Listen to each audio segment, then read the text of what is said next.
ഭക്ഷണം ഒരു വലിയ വിഷയമാണ്. നമ്മുടെ വീട്ടിലൊക്കെ ഒരുപാട് പ്രശ്നങ്ങൾ പരിഹരിക്കാൻ ഇത് കാരണം ഒന്നൊരു നന്മ ചെയ്താൽ നന്മയാണ് എന്ന് പറഞ്ഞത് നല്ല കൂലിയുള്ള വിഷയമാണ്. ഭക്ഷണം ഉണ്ടാക്കി നന്നായിട്ടുണ്ട് കേട്ടോ, നല്ല രുചിയുണ്ട്, നമ്മൾ ആദ്യം പറയാം ഉപ്പ് ഒറ്റ കുറഞ്ഞല്ലോ, ആ ഉപ്പ് കുറഞ്ഞത് കുറച്ചിന് കഴിഞ്ഞിട്ട് പറഞ്ഞാൽ മതി. ആദ്യം എന്ത് പറയാ, നല്ല രുചിയുണ്ട്, ഇറച്ചിക്കറിക്ക് എത്ര ടേസ്റ്റ് ഒക്കെ ഉണ്ടോ, കുറച്ച് ഉപ്പും കൂടെ ഒക്കെ ഉണ്ടെങ്കിൽ അതിലേറെ ഉഷാറായേനെ, ഇങ്ങനെ പറയണ്ട. നമ്മൾ ആദ്യം ആ കുഴപ്പം പറയാം, കുഴപ്പം അവസാനം പറയേണ്ടെന്ന്, ഈജാബിയാത്ത് പറയണമെന്ന, പോസിറ്റീവ് ആദ്യം പറയാം, പിന്നെ നെഗറ്റീവ് പറയാം. നമ്മൾ മൊത്തം സ്വഭാവം അങ്ങനെ ആയതുകൊണ്ടാന്ന് അറിയില്ല അല്ലേ. നമ്മൾ കുഴപ്പങ്ങൾ മാത്രമുള്ള ചികിത്സ മൈക്രോസ്കോപ്പ് വെച്ചിട്ടല്ലേ നോക്കണത്, വല്ല കുഴപ്പമുണ്ടോ, എന്നിട്ട് കുഴപ്പമുണ്ടാക്കി എടുക്കുകയാണ്. നമ്മളത് ചെയ്യരുത്. പോസിറ്റീവ് പറയാം, നന്മ പറയാം, ആരോടും അങ്ങനെ പറയാവൂ, എപ്പോഴും നന്മ പറയാം. എന്നിട്ട് ഇതാ ഇങ്ങനെ ഒരു കാര്യം നിങ്ങൾ ശ്രദ്ധിച്ചാൽ വളരെ ഉഷാറായി, അങ്ങനെ പറയേണ്ടത്. ഹബീബ് സല്ലല്ലാഹു അലൈഹി വസല്ലം അഅതൂനി തുആമാ, എനിക്ക് ഭക്ഷണമുണ്ടോ എന്ന് ചോദിച്ചു, കൊടുത്തു. ഏതാണെന്നറിയോ? ഖുബ്സുൻ യാബിസ്, ഉണങ്ങിയ റൊട്ടി. ഗൾഫുകാർക്കറിയും ഹുബൂസ് എന്ന് പറഞ്ഞാൽ, ഈ ഹുബൂസ് എന്ന് പറഞ്ഞാൽ ഹുബൂസാണ്. ഹുബൂസൊക്കെ ഒരു ദിവസം ഉണങ്ങിയ എന്താ അതിന്റെ അവസ്ഥ? നബി തങ്ങൾക്കത് ഒന്ന് മൃദുലപ്പെടുത്തണം.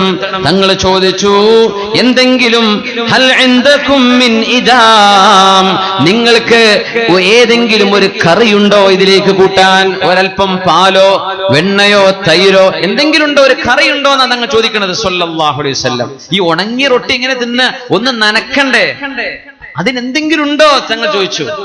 മാ ഇൻദനാ ശൈഉൻ ഇല്ലൽ ഖല്ല്, സുർക്കയല്ലാതെ വേറൊന്നുമില്ല നബിയേ. സുർക്ക ഉണ്ടല്ലോ, ഖല്ല്, സുർക്ക. ഒരു സ്പൂൺ സുർക്ക വായിക്ക് കുടിക്കണത് പോലെ സങ്കല്പിച്ചു നോക്കിപ്പോ, കഴിയോ? കുടിക്കാൻ പറ്റുമോ? പറ്റൂല. ഹബീബായ നബി തങ്ങൾ പറഞ്ഞു, വീട്ടുകാരത് പറഞ്ഞപ്പോ എനിക്കത് വേണ്ട എന്ന് പറഞ്ഞാൽ വീട്ടുകാർക്ക് വിഷമമാവില്ലേ? തങ്ങൾ പറഞ്ഞു, സുർക്കയെങ്കിൽ സുർക്ക മതി, അത് കൊണ്ടുവരീൻ. സുർക്ക കൊണ്ടുപോയി കൊടുത്തു. ആലോചിച്ചു നോക്കണം, ലോകത്തിന്റെ ഗുരുവാണ് ഉണങ്ങിയ റൊട്ടി സുർക്കയിൽ മുക്കാൻ പോകുന്നത് സല്ലല്ലാഹു അലൈഹി വസല്ലം. നമുക്ക് തലേന്നത്തെ ബിരിയാണി എന്നാ മതിയോ? മനസ്സിലായി? ഉണക്ക റൊട്ടി ചീത്ത പറയലിൻ. ഒരു ഭക്ഷണത്തെയും നബി തങ്ങൾ ചീത്ത പറഞ്ഞിട്ടില്ല എന്ന് പരിശുദ്ധ ഹബീബിനെ കുറിച്ച് പഠിച്ചാൽ മനസ്സിലാവും.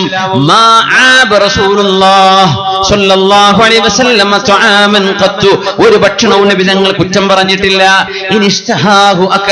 ഇഷ്ടപ്പെട്ടാൽ തങ്ങൾ കഴിക്കും, തങ്ങൾക്ക് വേണ്ടാന്ന് വെച്ചാൽ തങ്ങൾ കഴിക്കൂല, അത്രയേ ഉള്ളൂ, കുറ്റം പറയൂല. എങ്കിൽ സുർക്കയാവട്ടെ. എന്തിനാണെന്നറിയോ? ഈ ഉണക്കറൊട്ടി ഒന്ന് മൃദുലപ്പെടുത്തി കഴിക്കാൻ, വായിലേക്ക് ഇറങ്ങിപ്പോവണ്ടേ, ഒന്ന് നനക്കാൻ ഒരു കറി ചോദിച്ചപ്പോ സുർക്കയല്ലാതെ മറ്റൊന്നുമില്ല എന്ന് പറഞ്ഞപ്പോ എനിക്കത് വേണ്ട എന്ന് പറഞ്ഞാൽ കുടുംബക്കാർക്ക്, വീട്ടുകാർക്ക്, ഭാര്യമാർക്ക് വിഷമമാവില്ലേ? അതായിക്കോട്ടെ, സുർക്ക ആയിക്കോട്ടെ എന്ന് പറഞ്ഞ് ആ സുർക്കയിൽ മുക്കി നിബിതങ്ങൾ കഴിക്കുന്ന സമയത്ത് പറഞ്ഞൊരു ഹദീസ് നിങ്ങൾക്ക് ഓർമ്മ വരണം. നിഅമൽ ഇദാമു അൽ ഖല്ല്, നിഅമൽ ഇദാമു അൽ ഖൽ, എന്തോ ഒരു നല്ല കറിയാണ് സുർക്ക. നബിതങ്ങൾ പറയാണ്, കറിയായി കൂട്ടാൻ എന്തോ ഒരു നല്ല സാധനമാണ് സുർക്ക എന്ന് പറഞ്ഞ് അതിലൊപ്പി അന്നത്തെ ഉണക്ക റൊട്ടി കഴിച്ച നബിയാണ് മുത്ത് റസൂലുള്ളാഹി സ്വല്ലല്ലാഹു അലൈഹി വസല്ലം.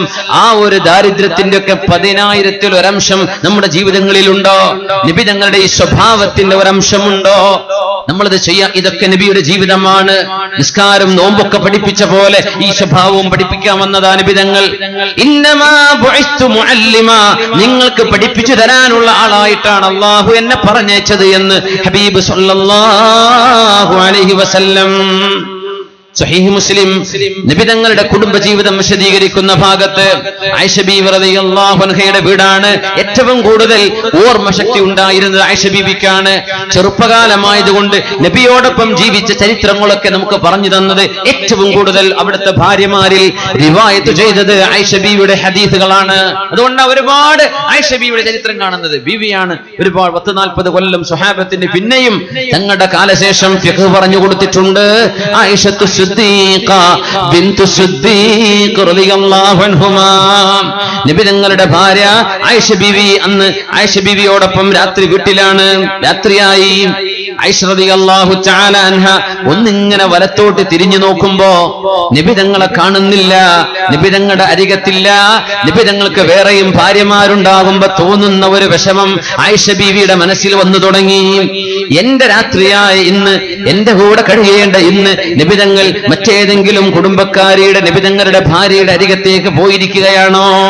ആയിഷ ബീവി റളിയല്ലാഹു തആല അൻഹ നബി തങ്ങളെ തപ്പാൻ തുടങ്ങി ഉറക്കത്തിൽ. ഹബീബായ നബി തങ്ങൾ കുറച്ചപ്പുറത്തേക്ക് ഉറക്കത്തിൽ നീങ്ങിപ്പോയിട്ടുണ്ട്.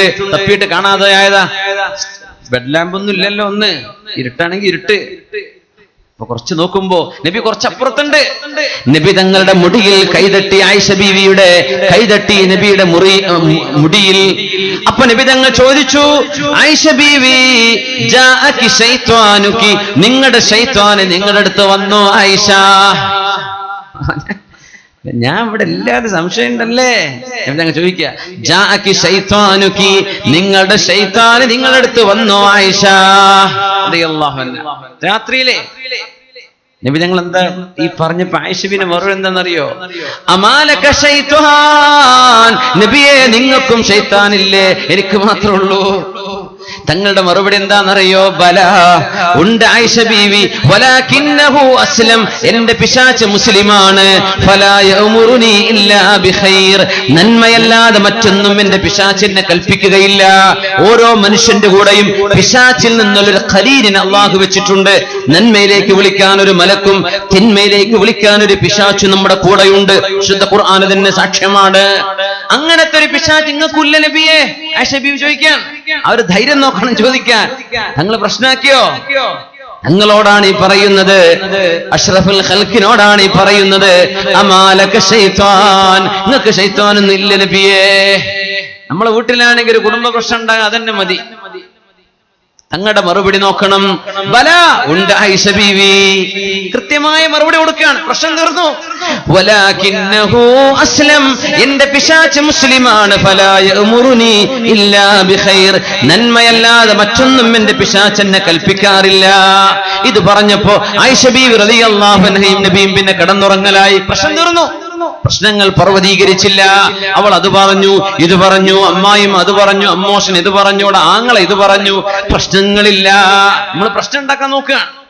പ്രശ്നം ഉണ്ടാക്കാൻ നോക്കല്ലേ മുന്നേ പ്രശ്നം പരിഹരിക്കാൻ നോക്കി. എത്രയാ പ്രശ്നങ്ങൾ ഉണ്ടാക്കാൻ എത്ര ആൾക്കാരുണ്ടെന്ന് പരിഹരിക്കാൻ ആളില്ലാത്തത്.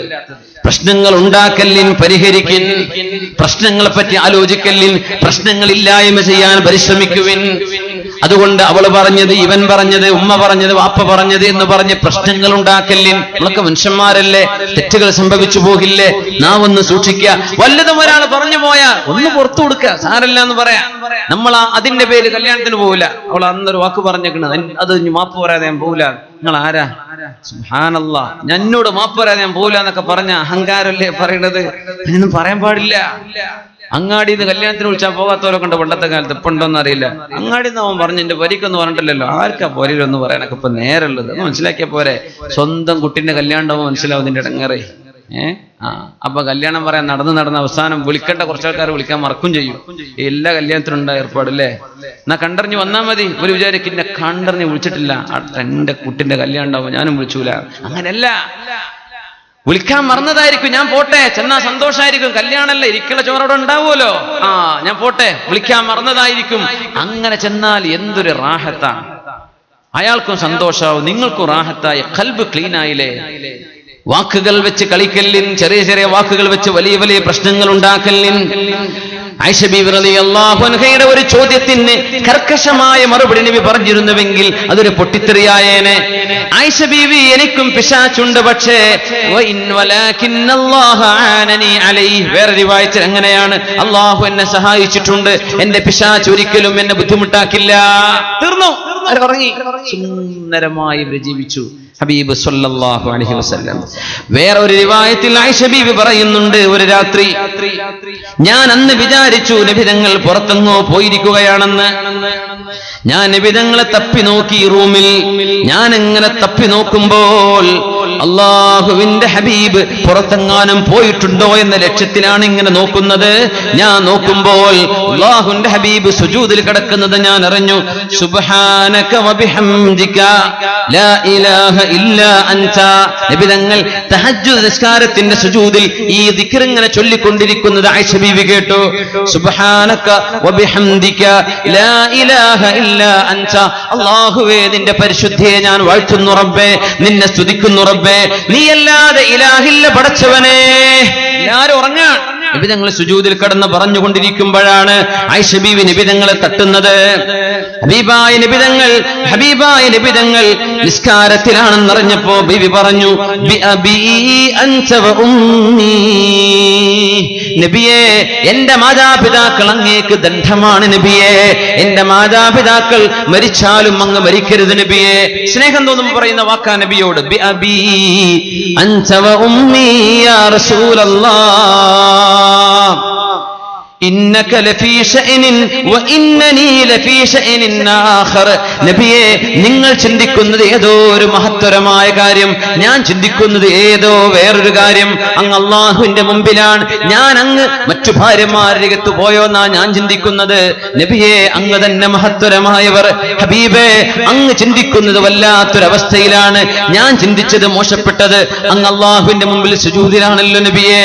ആയിഷ ബീവി ഒന്നും പറഞ്ഞില്ല നബി തങ്ങൾ സല്ലല്ലാഹു അലൈഹി വസല്ലം. ഇനിയാണ് ഒരു രസം ഉണ്ടാകുന്നത്. അന്നൊരു രാത്രി 2 സംഭവമായി ആയിഷ ബീവി തപ്പാൻ തുടങ്ങിയിട്ട് 2 തവണയും ആയിഷ ബീവി വിചാരിച്ചതല്ല നടന്നത്. ആയിഷ ബീവി ഇങ്ങനെ കിടക്കുമ്പോ ഇമാം നസായി തങ്ങൾ വളരെ ബിസനദിൻ ഹസനിൻ, നല്ല ഹസനായ സനദോടുകൂടെ റിപ്പോർട്ട് ചെയ്ത ഹദീസ് കാണാൻ പറ്റും. ആയിഷ ബീവി റളിയല്ലാഹു അൻഹാ യുടെ കൂടെ തങ്ങൾ ഇരിക്കുമ്പോ അന്ന് രാത്രി അവർ കിടന്നുറങ്ങിയപ്പോ നബി തങ്ങളുടെ മേൽവസ്ത്രം, നമ്മൾ ഇഹ്റാമിന് വസ്ത്രം കിട്ടൂലേ, അങ്ങനെ ഒരു വസ്ത്രം ധരിക്കുന്ന ശീലമുണ്ടായിരുന്നു തങ്ങൾക്ക് ചില സമയത്ത് സല്ലല്ലാഹു അലൈഹി വസല്ലം. ഒരു അരമുണ്ട്, പിന്നെ ഒരു റിദാ, ഒരു മേൽവസ്ത്രം. ഉറങ്ങുമ്പോ അത് എടുത്തു വെക്കും, എന്നിട്ട് ഉറങ്ങും. പുറത്തു പോകണമെങ്കിൽ അത് മേൽത്തട്ടം ധരിക്കും, അങ്ങനെ പുറത്തു പോകും.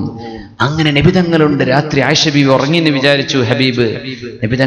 നബിതങ്ങളുടെ റിദാ എടുത്തിട്ട് തങ്ങൾ മെല്ലെ വാതിൽ തുറന്ന് പുറത്തേക്ക് ചാടി. ആയിഷ ബീവി ഇത് കണ്ടു. ബീവി റളിയല്ലാഹു അൻഹ ആയിഷ ബീവി ഉറപ്പിച്ചു, നബി പോവാണ്, എന്നെ ഇട്ടിട്ട് പോവാണ് ഇങ്ങോട്ടോ.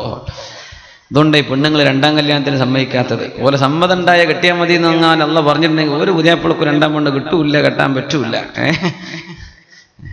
2എണ്ണം കെട്ടിക്കൂടിന്ന് പറയാനല്ല ഇപ്പൊ വരുന്നത്. പെണ്ണുങ്ങൾക്ക് പൊന്നാരസ്താതെ ആ ഹദീസ് നിങ്ങൾ പറഞ്ഞു കൊടുക്കല്ലേ ദയവ് ചെയ്തിട്ട് എന്നവിടെ പറയുണ്ടാവും. അപ്പോ കല്യാണം കഴിഞ്ഞ് 2 പെണ്ണുങ്ങളൊന്നും ഒരു റാഹത്തുമില്ലെങ്കിലേ ഒരു മരത്തമ്പ് കൂടെ നടന്നു പോണ ഒരു ഈച്ചയെ പോലെ ചിറക് ഇങ്ങനെ കത്തിക്കരിയാണ്. അങ്ങനത്തെ ഒരു ഈച്ചയെ പോലെയാണ് മനുഷ്യാവുക എന്ന് പറഞ്ഞിട്ടുണ്ട് ഒരു കവി. ومن له زوجتان ساءتا خلقا ولم يجد منهما يوما على طربي كنملة ذبذبت مشيا على خشب وجانباه على نار قد التهبا. അപ്പോ ഇരിക്കട്ടെ, നമ്മൾ അതിനെ പറ്റിയല്ല പറയുന്നത്. ബീവി റളിയല്ലാഹു അൻഹയ്ക്ക് ചെറിയൊരു സംശയം. ആയിഷ ബീവി റളിയല്ലാഹു അൻഹ പെട്ടെന്ന് വസ്ത്രം ധരിച്ചു, അവരുടെ അബായ എടുത്തു, ആയിഷ ബീവിയുടെ ഹിജാബ് ധരിച്ചു, അവരുടെ ഹിമാർ ധരിച്ച് ആയിഷ ബീവി മെല്ലെ വാതിൽ തുറന്ന് പുറത്ത് നടന്നു. ഇവ ഞങ്ങൾ ഇങ്ങനെ പോവാണ്. ആയിഷ ബീവി മെല്ലെ പിന്നാലെ നടന്നു. മദീനയിലെ ഒരു രാത്രി ഇങ്ങനെ ചിന്തിച്ചു നോക്കണം. 1400 കൊല്ലങ്ങൾക്ക് മുമ്പ് മദീനക്ക് പോയി ഒരുപാട് കാണാൻ അള്ളാഹു നമുക്ക് തൗഫീക്ക് തരട്ടെ. മദീനയും മക്കൾക്ക് കണ്ടവരെന്ന് കൈപൊക്കിയാട്ടെ. ഉംറക്ക് പോയവരെ എല്ലാവരും, പോയവരൊക്കെ കൈപൊക്കി. അൽഹംദുലില്ലാഹ്, അൽഹംദുലില്ലാഹ്. അള്ളാഹു അത് സ്വീകരിക്കട്ടെ. പോകാത്തവർക്ക് അങ്ങോട്ട് എത്താനുള്ള ഭാഗ്യം വളരെ പെട്ടെന്ന് അള്ളാഹു നൽകട്ടെ. ആമീൻ യാ റബ്ബൽ ആലമീൻ. വഹി വന്ന സ്ഥലല്ലേ, ജിബ്രീൽ അലൈഹിസ്സലാം ഇറങ്ങിയ സ്ഥലല്ലേ, ഹബീബ് നടന്നു പോയ സ്ഥലങ്ങളാണ് അതൊക്കെ. ആയിഷ ബീവി റളിയല്ലാഹു അൻഹ പിന്നാലെ നടന്നു. അങ്ങനെ നബിയുടെ പിന്നാലെ മെല്ലെ മെല്ലെ മെല്ലെ മെല്ലെ നടന്നപ്പോ ബീവി പറയാണ്, നബിതങ്ങൾ പോണത് ഞാൻ കണ്ടു. ഹബീബായ നബിതങ്ങൾ ഹത്താ വഖഫ അലാ മഖ്ബറത്തിൽ ബഖീഅ, ജന്നത്തുൽ ബഖീഇന്റെ ഖബർസ്ഥാനിന്റെ അരികത്ത് പോയി നബിതങ്ങൾ ഇങ്ങനെ നിൽക്കുന്നുണ്ട്. ഹബീബ് സല്ലല്ലാഹു അലൈഹി വസല്ലം നബിതങ്ങൾ ഇങ്ങനെ ആകാശത്തേക്ക് നോക്കുന്നുണ്ട്. യൻദുറു ഇലാ ഖുബൂരി അസ്ഹാബിഹി, അവിടുത്തെ മരിച്ചുപോയ സ്വഹാബികളെ, നബി തങ്ങളുടെ അനുയായികളുടെ ഖബറിലേക്ക് നബി തങ്ങൾ നോക്കുന്നുണ്ട്. മുസ്ലിമായി മരിച്ചുപോയവരവരിലുണ്ട്, സ്വാഭാവിക മരണം സംഭവിച്ചവര്, യുദ്ധത്തിൽ മരിച്ചുപോയ ശുഹദാക്കൾ അവരിലുണ്ട്. അവരെങ്ങനെ നോക്കുന്നുണ്ട് നബി തങ്ങൾ. അവരുടെ കൂടെ ജീവിച്ച കാലം നബി തങ്ങൾ ഇങ്ങനെ ഓർക്കുകയാണ്. സ്വാലിഹീങ്ങളായി ജീവിച്ച ശുഹദാക്കളായി മരിച്ചുപോയവർ അവരിന്ന് മണ്ണിന്റെ അടിയിലാണ്. അവരെ നോക്കി നബി തങ്ങൾ ഇങ്ങനെ കരയുന്നുണ്ട്. ഹബീബായ സല്ലല്ലാഹു അലൈഹി വസല്ലം ഖബറാളികളെ നോക്കി നിൽക്കുന്നത് ഞാൻ കണ്ടു. നബി തങ്ങൾ ഖബറിലേക്ക് നോക്കും, അവിടുത്തെ കൈയുയർത്തും, ഒരുപാട് ദുആ ചെയ്യും സല്ലല്ലാഹു അലൈഹി വസല്ലം. ثم رفع يديه دعا دعاء طويلا, കൈയുയർത്തി ദുആ ചെയ്യണമെന്ന. ദുആ ചെയ്യുമ്പോൾ കൈയുയർത്തേണ്ട ആവശ്യമില്ല എന്നൊക്കെ പറഞ്ഞവരുണ്ട്. ദുആഇന്റെ ഒരു അദബ്, ഒരു അച്ചടക്കം അതാണ്. അള്ളാഹിനോട് ചോദിക്കല്ലേ, അതിപ്പോ കൈയുയർത്തി വേണമെങ്കിൽ തന്നോന്ന് ചോദിക്കാൻ പാടുണ്ടോ? അള്ളാഹുവിനോട് താഴ്മയിൽ ചോദിക്കണ്ടേ? കൈയുയർത്തി നബി തങ്ങൾ സല്ലല്ലാഹു അലൈഹി വസല്ലം ദുആർക്കുമ്പോൾ കൈയുയർത്തണം. ഇതൊന്നും വേണ്ട വേണ്ട എന്നൊക്കെ പറഞ്ഞ കൂട്ടത്തിലേ കൈയുയർത്തണ്ട എന്നൊക്കെ പറയുന്നവരുണ്ട്. നിങ്ങൾ പറയല്ലേ, അള്ളാഹുവിനോട് ചെയ്യുന്ന അദബ് അങ്ങനെയാ. കൈയുയർത്തി നബി തങ്ങൾ കൈയുയർത്തിയിട്ട് ദുആ ചെയ്തത് സല്ലല്ലാഹു അലൈഹി വസല്ലം. തങ്ങൾ ഇങ്ങനെ കൈയുയർത്തി ഒരുപാട് ദുആ ചെയ്യും, പിന്നെ കൈ താഴ്ത്തും, പിന്നെ ഖബറിലേക്ക് ഇങ്ങനെ നോക്കും. സ്വഹാബത്തിന്റെ ഖബറിലേക്ക് ഇങ്ങനെ നോക്കും, വീണ്ടും കൈ ഉയർത്തും, കുറേ ദുആ ചെയ്യും. ആയിഷ ബീവി ഇതൊക്കെ നിന്നിങ്ങനെ കാണുകയാണ്. ആയിഷ ബീവി വിചാരിച്ചു ഇവിടുന്ന് പിന്നെ വേറെ ഏതെങ്കിലും ഭാര്യമാരുടെ വീട്ടിലേക്ക് നബി പോയാലോ എന്ന് വിചാരിച്ചേ കാത്തിരിക്കുന്നത്. മൂന്നാമതും നാലാമതും നബി തങ്ങൾ ഇങ്ങനെ ദുആ ചെയ്യുന്നുണ്ട്. കുറെ നോക്കിയിരിക്കും, പിന്നെയും ദുആ ചെയ്യും. അങ്ങനെ നബി തങ്ങൾ തിരിച്ച് നടക്കാൻ ഒരുങ്ങിയപ്പോൾ കുറച്ച് ദൂരെ ഇതൊക്കെ വീക്ഷിച്ചു നിൽക്കുന്ന നിലാവിന്റെ ചെറിയ വെളിച്ചത്തിൽ നബിയെ വീക്ഷിക്കുന്നുണ്ട് അവിടുത്തെ ഭാര്യ ആയിഷ റളിയല്ലാഹു അൻഹാ. നബി തങ്ങൾ തിരിഞ്ഞു നടക്കാന്ന് കണ്ടപ്പോൾ ആയിഷ ബീവി ഒരൊറ്റ ഓട്ടം വീട്ടിലേക്ക് ഓടിയെന്ന് മാത്രമല്ല, വാതിൽ തുറന്ന് പുതപ്പെട്ട ഒരൊറ്റ കടത്തം. പക്ഷേ നബി തങ്ങൾ വന്നപ്പോ നബി തങ്ങൾ ചോദിച്ചു, ആയിഷ ബീവി എന്താ ഇത് വല്ലാതെ കഥക്കുണ്ടല്ലോ ആയിഷ ബീവി, മാലി അറാകി ഹാഷിയതൻ റാബിയ. തങ്ങൾ വിചാരിച്ചു ഒരാൾ നബിയെ വീക്ഷിക്കുകയാണോ? അന്ന് ശത്രുക്കളുള്ള കാലമാണ്. നബിക്ക് എന്തെങ്കിലും അപായപ്പെടുത്താൻ ഏതോ ഒരു ദുഷ്ടൻ വന്നതാണെന്നാ തങ്ങൾ വിചാരിച്ചത്. ഒരു കറുപ്പിങ്ങനെ പോണത് നബി കണ്ടിട്ടുണ്ട്. വീട്ടിലേക്ക് ചെന്ന് നബി തങ്ങൾ ഏതായിരുന്നാലും വീട്ടിൽ ചെന്നപ്പോൾ ആയിഷ ബീവി പുതപ്പിന്റെ ഉറങ്ങിയ പോലെ കടന്നു. ശ്വാസം നിൽക്കണ്ടേ, അങ്ങനെ ശ്വാസം വിടുക. മാലി അറാകി ഹാഷിയതൻ റാബിയ. ആയിഷ ബീവി വല്ലാത്ത ശ്വാസ തടസ്സമുണ്ടല്ലോ. ആയിഷ ബീവിക്ക് എന്ത് പറ്റി ആയിഷ ബീവി? എണീക്കിൻ. ആയിഷ ബീവി കണ്ണൊക്കെ തിരുമ്മി, നബിയെ ഞാൻ ഉറങ്ങിയിട്ടില്ല, കാര്യം പറഞ്ഞു കൊടുത്തു, അങ്ങനെ ഓടി വന്നതാണ്. റസൂലുള്ളാഹി സ്വല്ലല്ലാഹു അലൈഹി വസല്ലമ തങ്ങൾ ആയിഷ ബീവി റളിയല്ലാഹു അൻഹ ചോദിച്ചപ്പോൾ ആദ്യം പറഞ്ഞു ഒന്നുമില്ല നബിയേ എന്ന് പറഞ്ഞു. നബി തങ്ങൾ പറഞ്ഞു, ആയിഷ ലതുഖ്ബിരീനി ഔ ലയുഖ്ബിറന്നിൽ ലതീഫുൽ ഖബീർ. എനിക്ക് പറഞ്ഞു തന്നോളൂ ആയിഷ ബീവി, നിങ്ങൾ പറഞ്ഞെന്നില്ലെങ്കിൽ എല്ലാം അറിയുന്ന ലതീഫും ഖബീറുമായ അല്ലാഹു എനിക്ക് വഹീ തരും, അല്ലാഹു പറഞ്ഞു തരും. എന്നിട്ട് പറഞ്ഞെന്നോളൂ ആയിഷ ബീവി, ഇങ്ങ നല്ലതാണ്. അപ്പൊ പറഞ്ഞു കൊടുത്തു ആയിഷ ബീവി റളിയല്ലാഹു അൻഹാ, യാ ആയിഷ ബീവി ഫഅൻതി സവാദ് അല്ലദീ റഅയ്തുഹു അമാമി. എന്റെ മുമ്പിൽ ഇങ്ങനെ പോയ ആ കറുപ്പ് നിങ്ങളായിരുന്നു വല്ലേ ആയിഷ ബീവി? അതേ നബിയേ. ആയിഷ ബീവിയുടെ നെഞ്ചത്ര അടി കൊടുത്തിട്ട് നബി തങ്ങൾ പറഞ്ഞു, അളനൻതി, നിങ്ങൾ വിചാരിച്ചുവോ ആയിഷ ബീവി, അന്നല്ലാഹ യഹീഫു അലൈകി വറസൂലുഹു, അല്ലാഹുവും റസൂലും നിങ്ങളോട് അരുതാത്തത് ചെയ്യുമെന്ന് വിചാരിച്ചോ? നിങ്ങൾക്കുള്ള രാത്രിയിൽ അല്ലാഹുവിന്റെ റസൂൽ നീതി പാലിക്കുകയില്ലെന്ന് വിചാരിച്ചുവോ? ആയിഷ ബീവി, നിങ്ങൾ അങ്ങനെ വിചാരിച്ചോ? അല്ലാഹുവിനെ പറ്റി, അല്ലാഹുവിന്റെ റസൂലിനെ പറ്റി നിങ്ങൾ വിചാരിച്ചുവോ നിങ്ങളോട് നീതി ചെയ്യില്ല എന്ന്?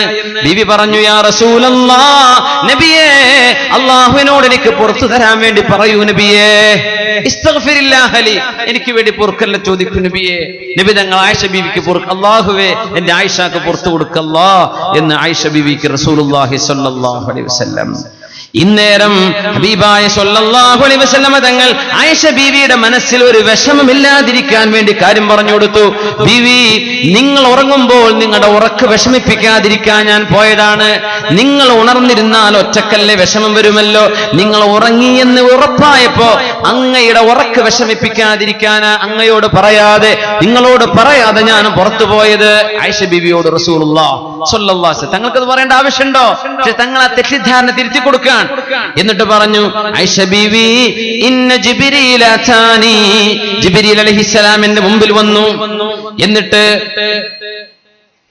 ولم يكن عليك ولم يكن يدخل عليك وقد وضعت ثيابك ആയിഷ ബീവി നിങ്ങൾ ഹിജാബിലല്ലോ കടന്നുറങ്ങുന്നത് ആ സമയം നിങ്ങൾ ഉണ്ടായിരിക്കെ അങ്ങയുടെ പരിപൂർണമായ ഹിജാബിന്റെ വസ്ത്രമില്ലാതിരിക്കെ ജിബ്രീൽ അലൈഹിസ്സലാം റൂമിലേക്ക് കടന്നു വരികയില്ലല്ലോ അതുകൊണ്ട് റൂമിന്റെ പുറത്തു നിന്നിട്ട് എന്നോട് ജിബ്രീൽ അലൈഹിസ്സലാം പറഞ്ഞു നബിയെ പുറത്തു വരണം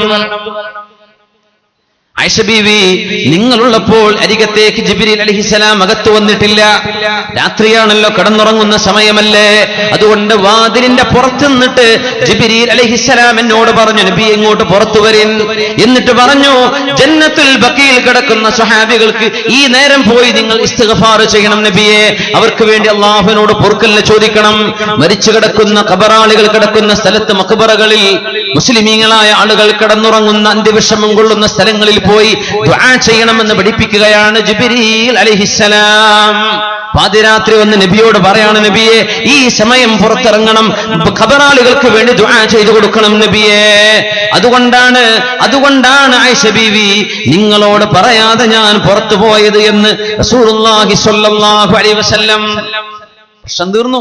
വിഷമം തീർന്നു ഇങ്ങനെ സന്തോഷത്തോടുകൂടെ പ്രയാസങ്ങൾ പരിഹരിച്ചുകൊണ്ട് തെറ്റിദ്ധാരണകൾ തീർത്തുകൊണ്ട് മുന്നോട്ട് പോവുകയാണ് നബിയുടെ കുടുംബജീവിതം സ്വല്ലല്ലാഹു അലൈഹി വസല്ലം നമുക്കിതൊക്കെ ആയിക്കൂടെ അഹ്മദ് ബിൻ ഹംബൽ റളിയല്ലാഹു അൻഹുവിന്റെ ഭാര്യ ഉമ്മു അബ്ദില്ലാഹി റളിയല്ലാഹു അൻഹാ അഹ്മദ് ബിൻ ഹംബൽ തങ്ങൾ പറയുമായിരുന്നു ഞാനും ഉമ്മു അബ്ദില്ലയും 20 വർഷം ജീവിച്ച് ഒരിക്കൽ പോലും ഞങ്ങൾക്ക് ദേഷ്യപ്പെടേണ്ടി വന്നിട്ടില്ല പിണങ്ങേണ്ടി വന്നിട്ടില്ല വെറുപ്പുള്ളത് ഒന്നും ഉമ്മു അബ്ദില്ലയിൽ നിന്ന് എന്റെ മകന്റെ ഉമ്മയിൽ നിന്ന് അതായത് എന്റെ ഭാര്യയിൽ നിന്ന് ഞാനോ എന്നിൽ നിന്ന് എന്റെ ഭാര്യയോ കാണേണ്ടി വന്നിട്ടില്ല ആളുകൾ ചോദിച്ചു എങ്ങനെ എനിക്ക് ദേഷ്യപ്പെട്ടാലേ അവൾ എന്നെ തണുപ്പിക്കും അവൾക്ക് ദേഷ്യപ്പെട്ടാൽ ഞാൻ അവളെ തണുപ്പിക്കും ഇതല്ലാതെ ജീവിച്ചു പോകാൻ പറ്റില്ലല്ലോ എന്ന് അഹ്മദ് ബിൻ ഹംബൽ റളിയല്ലാഹു തആല അൻഹു മുസ്ലിമീങ്ങൾ ഇങ്ങനെയാണ് വീട്ടിൽ അങ്ങാടിയിൽ ചെന്നാൽ മാന്യമായി പെരുമാറുന്നവരുണ്ട് സുഹൃത്തുക്കളോടുകൂടെ എന്തോരം നല്ല സ്വഭാവം വീട്ടിലെത്തിയാൽ ആളെ അല്ല വേറെ ഏതോ ഒരാളാ ദേഷ്യം വലിച്ചെറിയല് അടിക്കല് പ്രഹരിക്കല് ചീത്തവിളി നാട്ടിലെത്തി എന്തോരം നല്ല ആളാണ് അങ്ങാടിയിലേക്ക് ഇറങ്ങി എന്തോരം നല്ല മനുഷ്യൻ എല്ലാവർക്കും നല്ല അഭിപ്രായം വീട്ടുകാർക്ക് നല്ല അഭിപ്രായമില്ല അവൻ ഖൈറുക്കും ലിഅഹ്ലിഹി നിങ്ങളിൽ ഏറ്റവും നല്ലവൻ സ്വന്തം കുടുംബത്തോട് നന്മ ചെയ്യുന്നവനാണ് വഅന ഖൈറുക്കും ലിഅഹ്ലി എന്റെ കുടുംബത്തോട് ഏറ്റവും നന്മ ചെയ്യുന്നത് ഞാനാണ് എന്ന് റസൂലുള്ളാഹി സ്വല്ലല്ലാഹു അലൈഹി വസല്ലം എന്തേ കാരണം എന്നറിയോ നമ്മൾ നാട്ടുകാരുടെ മുമ്പിൽ ഇരിക്കുമ്പോ കുറച്ച് മുജാമലത്ത് ചെയ്യുന്നു പറയും ഒന്ന് സോപ്പിട്ടിരിക്കും അല്ലെ നമ്മളൊക്കെ ഇപ്പൊ എന്തോരം നല്ല മക്കളായിട്ടപ്പോ ഇരിക്കണത് എന്തോരം നല്ല സ്വഭാവത്തിലാണ് നിങ്ങളൊക്കെ തനി സ്വഭാവം അറിയണമെങ്കിൽ വീട്ടിൽ വന്ന് നോക്കണ്ടേ ആരുമില്ലാത്ത നേരത്തെ അപ്പോഴേ എന്റെ സ്വഭാവങ്ങൾ ഇപ്പൊ ഈ മൈക്ക് പറയണമെന്നും കേട്ട് വിധി എഴുതണ്ടേ ഞാൻ വളരെ മോശക്കാരനാ എന്റെ സ്വഭാവം നല്ലതാണെന്ന് പറയേണ്ടത് എന്റെ കുടുംബമാണ് എന്റെ ഭാര്യ എന്റെ കുട്ടികളും എന്റെ ഉമ്മയും എന്റെ പെങ്ങന്മാർ അവരൊക്കെ നല്ലത് പറഞ്ഞ അപ്പോഴേ ഞാൻ നന്നാവുള്ളൂ അപ്പോഴേ എന്നെ പറ്റി എന്റെ ശരിയായ അവസ്ഥ പുറത്തു കിട്ടുള്ളൂ അല്ലെങ്കിൽ മൈക്ക് പറഞ്ഞിട്ട് ഇവിടെ നിന്ന് ചീത്ത അറിയാൻ പറ്റും നിങ്ങളിവിടെ വന്നിരുന്നിട്ട് ഇവിടെ തല്ലിവിടാൻ പറ്റുമോ എല്ലാവരും നല്ല മക്കളായിട്ട് ഇരിക്കല്ലേ എന്തോ റാഹത്തിൽ നമ്മൾ ഇരിക്കണത് അങ്ങോട്ടും ഇങ്ങോട്ടും ഒരു കുഴപ്പമില്ലാതെ ഒരു ബസ്സിൽ സീറ്റ് ഇട്ടായിരുന്നു നോക്കണ്ടേ അങ്ങോട്ടും ഇങ്ങോട്ടുള്ള കച്ചറ കാണണമെങ്കിൽ അല്ലേ അല്ലെങ്കിൽ പാർക്കിങ് വലിയ വിഷയം അതൊക്കെയാണ് നാട്ടിലൊക്കെ അത് മറ്റോ കയറി പിടിച്ചു അല്ലെങ്കിൽ എന്തെങ്കിലും ചെറിയ പ്രശ്നത്തിന് ദേഷ്യപ്പെടുന്നവരാ വീട്ടിലെത്തിക്കഴിഞ്ഞാൽ ആരോടും ഒരു മുജാമലത്ത് കാണിക്കേണ്ട ആവശ്യമില്ലല്ലോ അവിടെ നമ്മൾ ആരെയും പേടിക്കേണ്ട ആവശ്യമില്ലല്ലോ സ്വന്തം ഭാര്യയും കുട്ടികളെ ഉള്ളൂ നാട്ടുകാരെ പേടിക്കണം അല്ലെങ്കിൽ അവരോട് നല്ല നിലക്ക് നിന്നിട്ടില്ലെങ്കിൽ എന്തെങ്കിലും നഷ്ടം സംഭവിച്ചേക്കും എന്ന് വിചാരിച്ചേക്കും വീട്ടിലെത്തിയാൽ അതിന്റെ ആവശ്യമില്ലല്ലോ അവിടെ എത്തിയിട്ട് നമുക്ക് നന്നായിട്ട് പെരുമാറാൻ പറ്റുന്നുണ്ടോ അവരാണ് ശരിയായ കുടുംബം അവരാണ് ശരിയായ കുടുംബനാഥന്മാർ ആര് പഠിപ്പിച്ചു മുത്ത് റസൂലുള്ളാഹി സ്വല്ലല്ലാഹു അലൈഹി വസല്ലം അതുകൊണ്ട് നമ്മൾ ഖൈറായിക്കോളി നബിതങ്ങൾ ഏറ്റവും നല്ല വീട്ടുകാരനാ സ്വല്ലല്ലാഹു അലൈഹി വസല്ലം നമ്മൾ നമ്മുടെ വീട്ടുകാരോട് ഏറ്റവും ഖൈറായവരാവുക അന ഖൈറുക്കും ലിഅഹ്ലി ഞാൻ എന്റെ വീട്ടുകാരോട് ഏറ്റവും നന്നായി പെരുമാറുന്നവരാണെന്ന് റസൂലുള്ളാഹി സ്വല്ലല്ലാഹു അലൈഹി വസല്ലം അവിടുത്തെ ആയിഷ ബീവിക്ക് നബിയോടുള്ള സ്നേഹം ഭയങ്കരമാണ് ഭയങ്കരമാണ്. ആയിഷ ബീവി അത് കാണിക്കാൻ തന്നെ നിൽക്കുമായിരുന്നു. അന്ന് പെരുന്നാൾ ദിവസം എത്യോപ്യക്കാരായ ആളുകൾ ഒരു കുന്തമെറിയുന്ന ഒരു കളി കളിക്കാൻ, ഒരു കുന്തമെറിഞ്ഞിട്ട് കളിക്കാൻ, എറിയുന്നു, എടുത്തുകൊണ്ടിരുന്നു, പിന്നെ എറിയുന്നു. അന്ന് ഹബ്ശക്കാർ ഇസ്ലാമിലേക്ക് വരുന്ന കാല. നബി തങ്ങൾ ചോദിച്ചു, നബി തങ്ങളുടെ വീടിലൂടെ പൊങ്ങി നോക്കിയാൽ പുറത്തേക്ക് കാണും. ആയിഷ ബീവി നിങ്ങൾക്ക് കാണണമെന്ന് ചോദിച്ചു. ആ നബിയെ കാണണമെന്ന് പറഞ്ഞു. അങ്ങനെ നബി തങ്ങൾ ആയിഷ ബീവിയെ പൊക്കിയെടുത്തു. ആയിഷ ബീവി നോക്കുകയാണ്, കളി കാണുന്നുണ്ട്, അവരെറിയുന്നുണ്ട്, എടുക്കുന്നുണ്ട്. പെരുന്നാൾ ദിവസമാണ്. തങ്ങൾ ചോദിച്ചു, മതി ആയിഷ ബീവി, നബിക്ക് മടുത്തു. കാരണം അത് ഒരു കളിയാണ്, എറിയാ കൊണ്ടുവരാ, പിന്നെ എറിയാ കൊണ്ടുവരാ, ഒരിക്കൽ കണ്ടാൽ തന്നെ മടുക്കും, അങ്ങനത്തെ കളിയാ. നബി തങ്ങൾ കുറെ നേരം കഴിഞ്ഞ് ചോദിച്ചു, ആയിഷ ബീവി മടുത്തോ? ഇല്ല നബിയെ, മടുത്തിട്ടില്ല. എന്നാ കണ്ടോ, നബി തങ്ങൾ പൊക്കി പിടിച്ചിരിക്കുകയാണ്.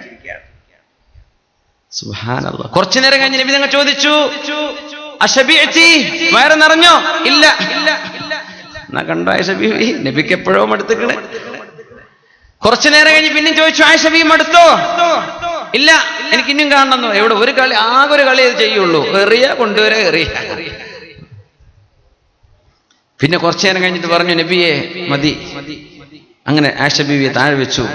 പറഞ്ഞു, പൊന്നാര നബിയെ, എനിക്ക് അപ്പോഴേ മടുത്തിട്ടുണ്ട്. ഈ ഒരു കളി ഒരു ഏറല്ലേ ഉള്ളൂ, എനിക്ക് അപ്പോഴേ മടുത്തതാ. പക്ഷേ മറ്റു ഭാര്യമാര് കാണണം നിങ്ങൾ എന്നെ എത്ര സ്നേഹിക്കുന്നുണ്ട് എന്ന്, അത് കാണിക്കാൻ വേണ്ടി ഞാൻ നിന്നതാ. നിങ്ങൾ എന്നെ എടുത്തില്ലേ, ആ ഒരു സന്തോഷം, നിങ്ങൾക്ക് എന്നോട് ഇത്ര ഇഷ്ടമുണ്ടല്ലോ, അത് മറ്റുള്ളവരെന്ന് അറിഞ്ഞോട്ടെ. മറ്റു ഭാര്യമാർ അങ്ങേരെടുത്ത് ഞാൻ സ്ഥാനമുള്ളവരാണെന്ന് മറ്റുള്ളവരൊക്കെ അറിഞ്ഞോട്ടെ, അതിനു വേണ്ടി ഞാൻ മനഃപൂർവ്വം പറഞ്ഞതാ നബിയെ, മതിയായിട്ടില്ല, എനിക്കത് എപ്പോഴോ മതിയായിരുന്നു എന്ന് ആയിഷത്ത് സിദ്ദീഖ റളിയല്ലാഹു തആല അൻഹ. എന്തോ ഒരു രസമുള്ള ജീവിതം. صلوا على النبي محمد وآله. اللهم صل على سيدنا محمد وعلى آل سيدنا محمد وبارك وسلم عليه. اللهم صل على سيدنا محمد وعلى آل سيدنا محمد وبارك وسلم عليه.